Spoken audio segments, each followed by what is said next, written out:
이 시간 찬송가 338장 내 주를 가까이 하게 함은 찬양 드리며 주님 앞으로 나아가도록 하겠습니다.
우리를 기도의 자리로 불러주신 하나님께 감사하며 이 시간 하나님의 은혜를 사모하며 기도하며 나아가겠습니다.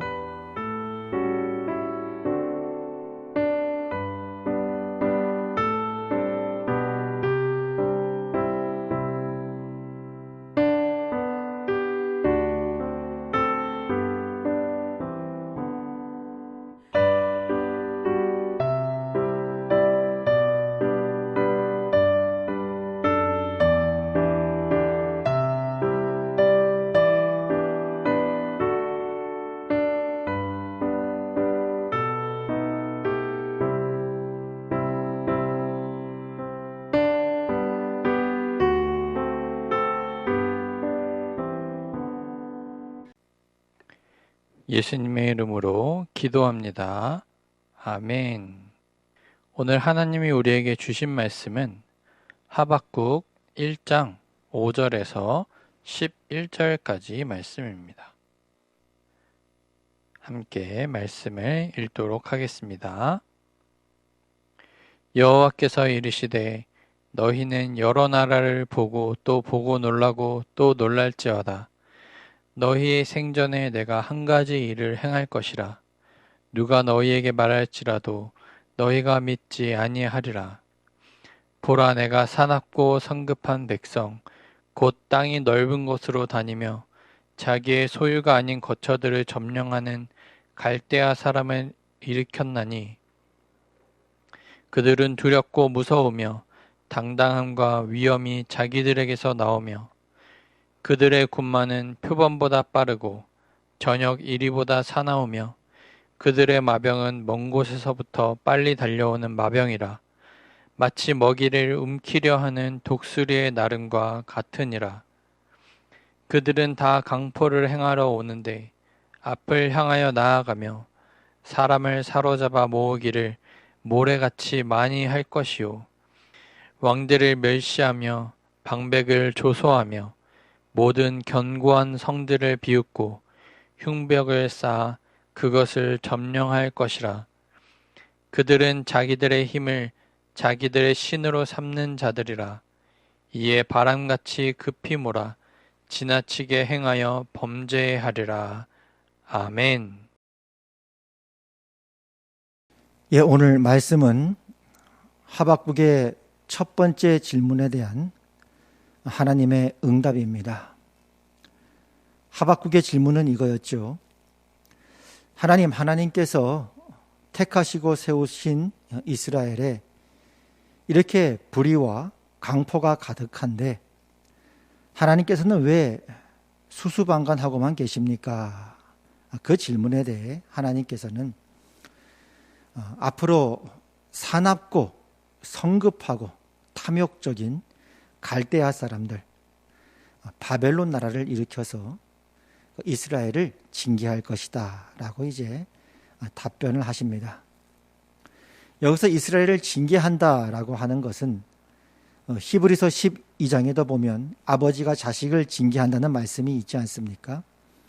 그 말씀에 비추어 보면 하나님께서 바벨론 족속을 통해서 내 아들 이스라엘을 훈계할 것이고 징계할 것이고 연단하여져서 더 자식답게 정결하게 거룩하게 빚어낼 것이다 라고 말씀하신 것이기도 합니다. 그런데 사실상 이제 보면은 그런 과정이 그렇게 간단한 이야기만은 아닙니다. 전쟁이라고 하는 것이 적국에서 강한 나라가 침공해 왔다는 것이 그렇게 쉽게 넘어갈 수 있는 이야기는 아니니까요. 실제로 시편에도 보면 그런 기록이 있는데요. 그 어린아이를 바위에 맺힌다. 전쟁이 그런 거 아니겠습니까? 그리고 바벨론 적군들이 와서 이스라엘 성을 포위하니까 그 안엔 다 굶주려 가지고 예레미야 애가에 보면 어머니가 자식을 잡아먹는다. 그런 말씀도 있습니다. 상상조차 하기 힘든 그런 혹독한 과정을 염두에 두고 하신 말씀이죠. 우리는 이런 일이 있어서는 안 되겠지요. 되게 그렇게 쉽게 이야기할 수 있는 부분은 분명히 아니니까요. 그러나 어찌되었건 성경이 말씀하고자 하는 것은 그러한 탐욕적이고 악한 의도를 가진 잔인한 민족을 통해서도 하나님은 하나님의 선한 뜻을 이루어 가시고 그들의 그 악함이 하나님의 선한 뜻을 이길 수 없고 그리고 그런 모든 것들은 결국은 자식을 이스라엘을 자식답게 만들어가고 또 연단하고 빚어가는 과정 속에 있다라고 말씀하고 있는 것이죠. 그래서 왜 세상에 여전히 악이 존재하는가? 거기에 대해서 우리가 다 알 수는 없지만 성경이 분명하게 말하고 있는 것은 그 어떤 악도 하나님을 이길 수 없고 하나님의 선하신 목적과 의도를 막을 수가 없고, 또 마침내 그 모든 것은 창조와 구원의 완성인 하나님의 자녀들을 빚고 완성하는 일들에 그 모든 것들이 동원되기도 한다라고 이해할 수 있는 것입니다. 그렇다면 오늘 우리가 살면서 겪는 모든 우리의 신자로서 겪는 고단한 삶들이죠. 그것이 바벨론 대신에 오늘날은 어떤 것이든 우리가 적용해 볼 수 있을 것입니다. 예를 들어 예수님을 신실하게 믿었던 사람이나 아니면 이제 예수님을 믿는 자녀로 살아가는데 어떤 사기꾼을 만났어요. 큰 사기를 당했습니다. 그것까지도. 아니면 탐욕적이고 아주 욕심이 많은 어떤 악인을 만나서 재산을 빼앗기기도 했다. 그런 모든 과정까지도 다 포함할 수 있는 거죠. 요즘식으로 하면 코로나 때문에 요즘 더 어렵지 않습니까? 이 코로나라 할지라도 분명한 성경의 말씀은 메시지는 이것이죠. 어떠한 것도 하나님의 선한 뜻과 의도를 막을 수가 없고, 하나님은 지금도 당신의 자녀들을 자식으로 만들어가는 일에 최선을 다하고 계시고 그 뜻을 이루어가고 계시고, 그리고 마침내 모든 것이 합력하여 선을 이루게 될 것이다. 이것이 이제 믿는 우리로서 하나님께서 우리 주신 소망이요 약속이기도 한 것입니다. 그래서 구약 이스라엘 백성들의 역사를 가만히 살펴보면요, 그 역사 자체가 사실은 기적입니다. 홍해를 건너고 여리고 성이 무너지고 한 것만 기적이 아니라 이스라엘 역사를 살펴보면 이런 혹독한 과정들이 있었거든요. 홍해만 건넌 게 아니라 어린 아이들이 바위에 맺힘을 당해서 뼈가 부스러지고 창자가 터져 나오고 말도 안 되는 이런 사건들. 여리고 성이 무너진 것뿐만 아니라 자식들을 그 어머니들이 잡아먹고 서로 잡아먹으려고 하고, 그런 말도 안 되는 장면들이 이 역사 속에 담겨 있단 말이에요. 근데 무엇이 기적이냐? 그런 과정 속에서도 보면 이스라엘이 살아있더라. 그대로 끝나지 않았더라. 하나님의 선한 뜻이 꺾이지 않았더라. 하나님의 약속이 폐하여지지 않았더라라는 게 성경이 말하고 있는 것입니다. 그런 혹독한 환경 속에서도 다니엘이라고 하는 청소년은 그 꿈과 소망을 잃지 않고 하나님의 손으로 연단된 위대한 인물이 되었고, 그 속에서도 에스겔이라고 하는 선지자는 그 믿음과 소망으로 끝끝내 승리하고, 그 에스겔서에 보면요, 하나님께서 이스라엘 백성들의 그 메시지를 전달하기 위해서 때로는 퍼포먼스를 하라 그러세요. 시청각적으로 보여주기 위해서. 그래서 성벽 같은 모형을 만들라 그러시고는 거기에 이렇게 돌아 누웠다 그러고 저렇게 돌아 누우라 그러고, 일반 사람들이 보면 저 사람 뭐 하고 있어? 그럴 겁니다. 그런 인생을 살았던 사람이 에스겔입니다. 그러나 끝끝내 승리하였고, 또 에스더 왕비 같은 그 사람의 믿음을 통해서 유대 민족들이 기적적으로 구원받기도 하고요.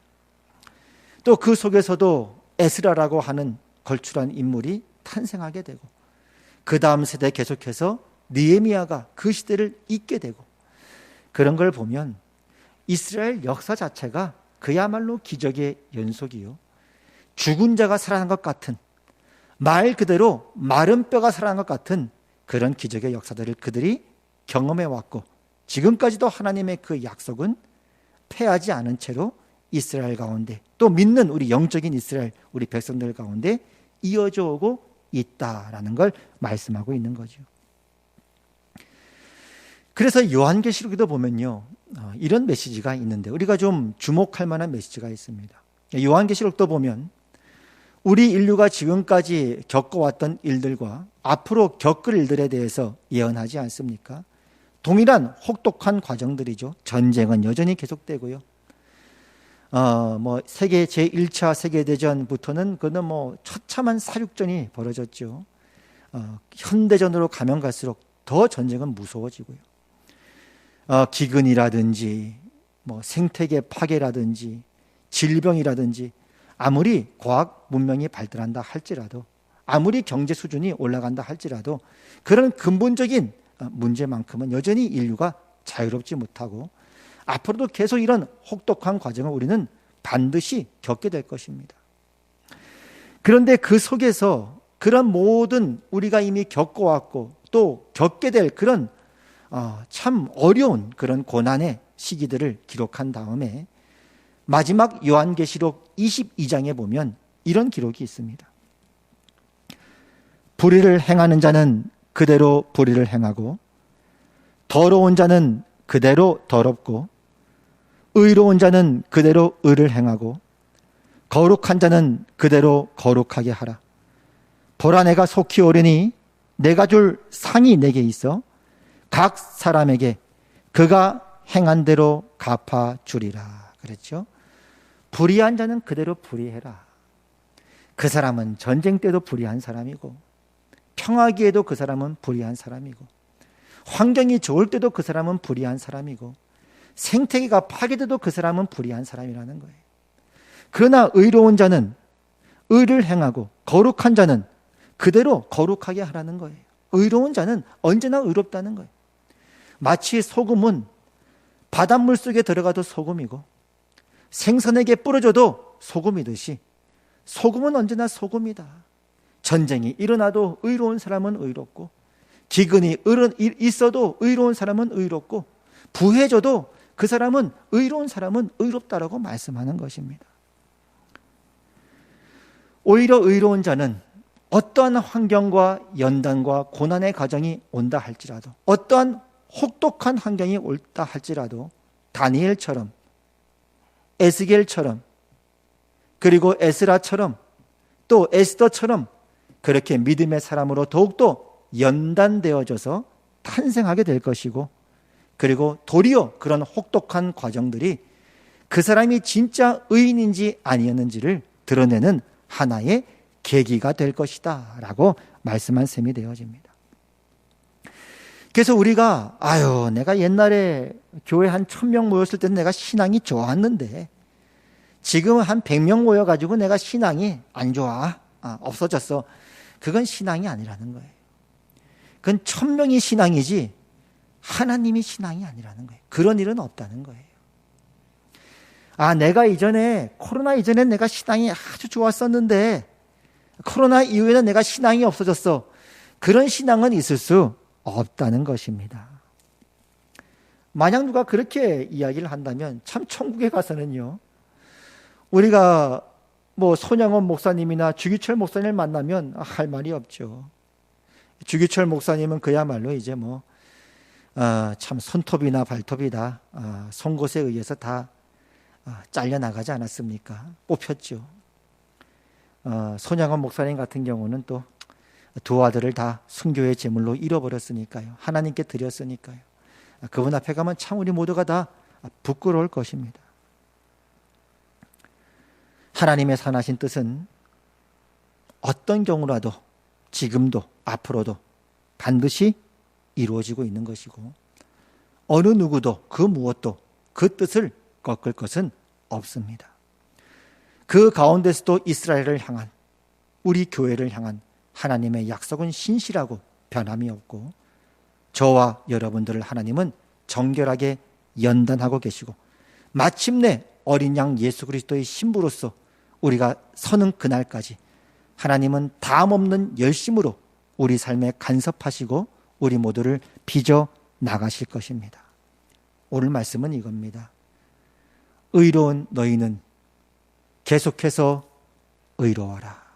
하나님이 여러분과 저에게 주시는 말씀입니다. 그래서 이제 앞으로 코로나가 언제 종식될지 모르겠습니다. 그러나 일상으로 돌아가는 건 좀 이제 기대할 만합니다. 코로나가 종식이 돼서 일상으로 돌아가든 아니면 이제는 코로나와 함께해서 이제 백신도 개발되고 먹는 약도 점차 이제 개발되면 코로나가 그저 감기처럼 지나가기 때문에 코로나가 있는다 할지라도 일상으로 돌아갈 수 있는 그런 여지가 있는 것이죠. 그렇게 이제 우리가 곧 일상으로 돌아가게 될 때에 그때 여러분은 어떤 모습으로 그 자리에 있으실 것입니까? 끝까지 남아서 이 혹독한 시련이 지난 이후에 폭풍우가 지났더니 그 자리에 그대로 서 있고, 아니 오히려 더욱더 뜨겁게 주님을 사랑하고 섬기는 자로 우뚝 서 있으시기를 주의 이름으로 축복합니다. 혹시 7번 넘어졌을지라도 주님의 선하시고 능력의 손길이 여러분을 다시 우뚝 일으켜 세우셔서 하나님의 은혜로 주님 앞에 우뚝 앉아 계시고 서 계셔서 하나님을 예배하시고 섬기시는 여러분 되시기를 축복합니다. 성경은 언제나 그런 자가 복이 있다고 말씀합니다. 로마서에서 뭐라고 말씀하십니까? 지금도 하나님의 은혜로 택하심을 따라 남은 자들이 있느니라.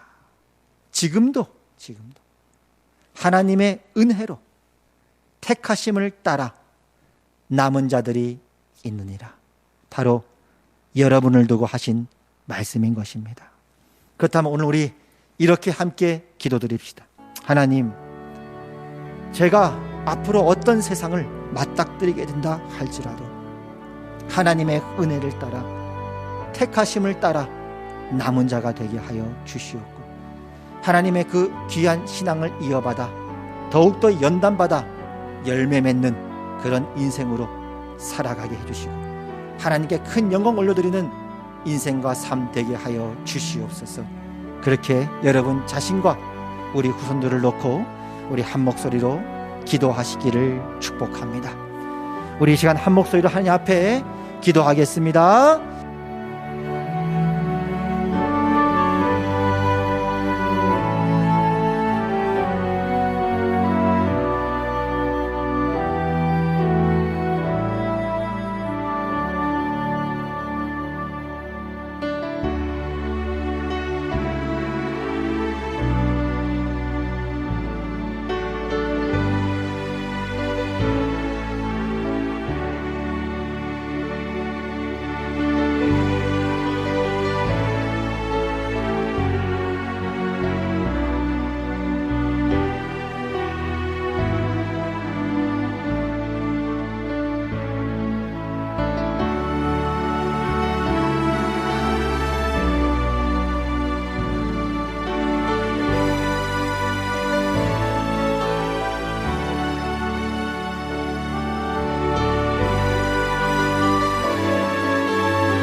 이제는 우리 주 예수 그리스도의 은혜와 하나님 아버지의 그 크신 사랑과 성령 하나님의 감화, 감동, 교통, 위로 역사하심이 이 특별 저녁기도 두 번째 날을 깨우며 기도로 무릎으로 나아가는 하나님의 백성들 위해 이제부터 영원까지 항상 함께 있을지어다. 아멘.